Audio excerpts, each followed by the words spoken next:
kaunahan ng public school na sinilip po ng Amerikano. Ang mga pinuha so yung high school. Inabot, working pa rin po yung kulang po yung mga high school. So yung for structure niya po yung nagamit rin po ng secondary po. Sa harapan po natin, yung po yung The Bailey, Pamulos ito. 50% ng Pamilya, ang Manila Bulletin, ang shareholder ay US Automotive. US.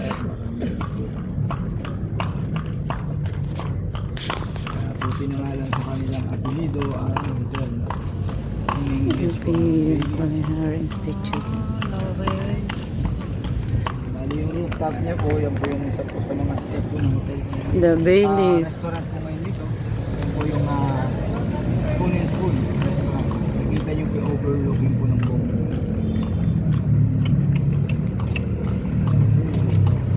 Right side po lang, yan po yung sa mga defensa po ng tramo. Yan po yung Baluarte, De Francisco, Ilaw. Meron po labing apat na kanina po ng Skynet lang. Ramp po ng dito po yung city po ng Skynet. Kaya po ramp area yung parte na to. The Bailey, diba? Intramuros. The Bailey, Intramuros. Sige. Ay, Number J pala kalesa oh.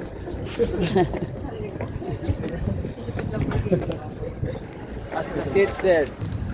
Ayun nga, sabi sa'yo makuha oh dito din. Yeah, makuha. Alam ko sa loob yun. Yelo ko pa na ba yun? Iwan dun eh. Ay, hindi ko naiwan po. oh. Oh.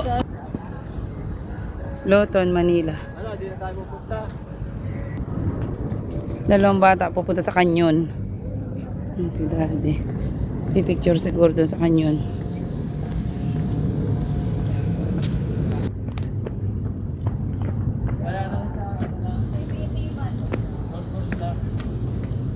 Ano sabi ni ate? Sabi ni ate Aisa, itiman tayo dito. Picture tayo. Malaki pala tuto yan. Institute naman talaga yan. The Bailey. Institute of Mobility. Ano naman talaga pangalan? Po ito nung taong 1980. Parang alaking may ano, may Israel na sasabog. Ganyan. Marami dito sa 1952 po yan dinarang. First branch. Sabihin na lang nag-aaral sa mapa. Oh, saan ba siya? Batangas. Batangas. Miss Peps, narinig mo, dapat dito ang nag-aaral sa Intramuros. Kung nakatayo dito, Chinese and Filipino, Costa del Mariano. Saan po nagpapalitan po ng kalakal ang mga Pilipino. Muralya. Yan, ang may mural. 20 po na po itong topic. Letran. Uy, 1620? Yung structure niya po, bali na-rebuilt na po yan.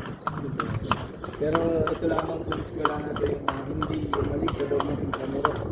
Same site, din po siya. Running by Dominican Constitution, kaya Brock University of Santa Tomas. UST. Boy Cup of the Philippines na ulit sa mga Balitan na matay po ng 1963 sa 2 taon na si dating anak, 1963. Namatay yung tatlong boys ko. pinala po lang sa island sa pero bumagsak po sa Indian Ocean in Namatay yung tatlo.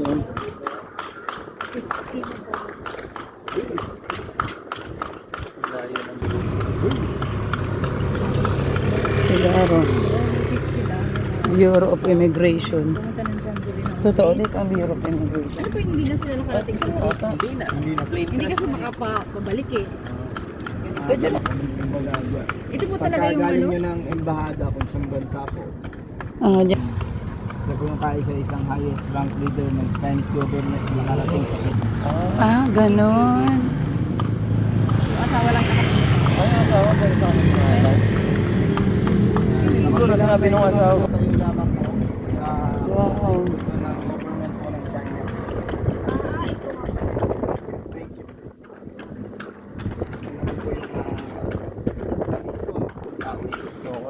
Halimbawa po, bukas pa rin ang Port Santiago. Oo lang Wala sir. ko si Rizal. May daanan po.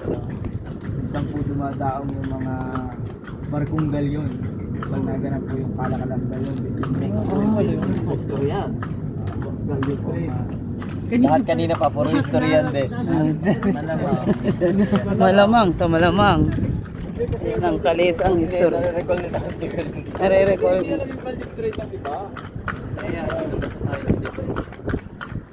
Full statue na yun, si Adolfo López Mateo. Ano ba yun? Ito. Ilan po 6 months? 6 months sa dagat. Kamukha ni Natan. May kamukha ni Netanyahu. Ano? Na ano siya sa dagat? Nalunod? Pinag-aaralan uli namin ng history. History ng Philippines. Another USP sa Panyo Manila ng 1827. Yung construction niya po dito, nagamit po. Ito pala yung Manila Times. Sa left side po natin yung White Building. Ito po yung sample po ng design ng City Council. No. Marami kayong rent ang mga commercial building. Hindi ko mga tourist spot eh. Baka mas konti nga tao dito. Ito po, isang po. Palacio del Gobernador. Malacanang para 1690. Ginagamit po Wow, yung 1690. original structure niya ng 1858. May iba't ibang flag. San Miguel, Manila. Flag ceremony. Dito ako kita niyo po yung ginawang architectural design po ng Stanley. Sa gitna po yung simbahan, dalawang government building and military banda. Ano nga yung government building commission ng election na COMELEC. Saan po nagaganap yung daya? Ay, yung bilangan.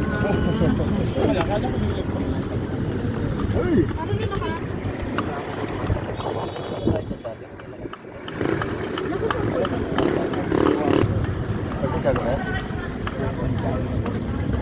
Military camp po ng Spanish. Ang cute ng kabayo.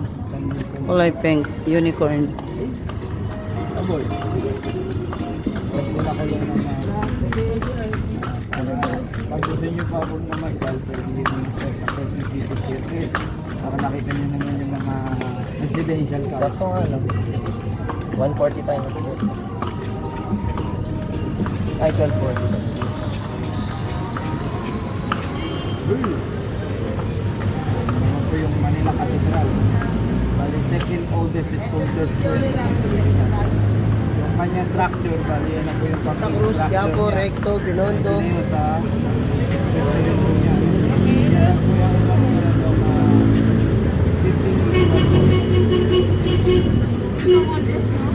Second oldest.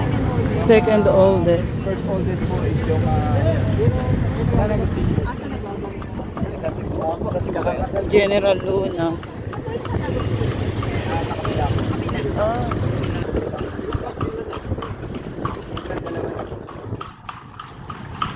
Manila Cathedral. 6 pa yung isa dyan eh. Buding Church naman. Na, mabilis yung May isa. iba pala yun. Baclayan Church. Oo, yun. Yung bakla. Yung may nakarera sa atin. Mas bata yung kabayo. Oo, Tsaka nga. magaan. Oo, Magaan sila. Dali pa niya oh. Magaan Parang buong sila. katawan niya gumagalaw. Thank you, Sir Joseph. Ayan. Tapos, thank you sa aming masipag at matyaga na horsey. Hello. Ano de? Anong pangalan niya? Si Pitik. Hello, Pitik. Thank you. I-upload kita sa Facebook. Elma Magtibay. Hanapin mo ikaw doon. Naka-reels ka doon.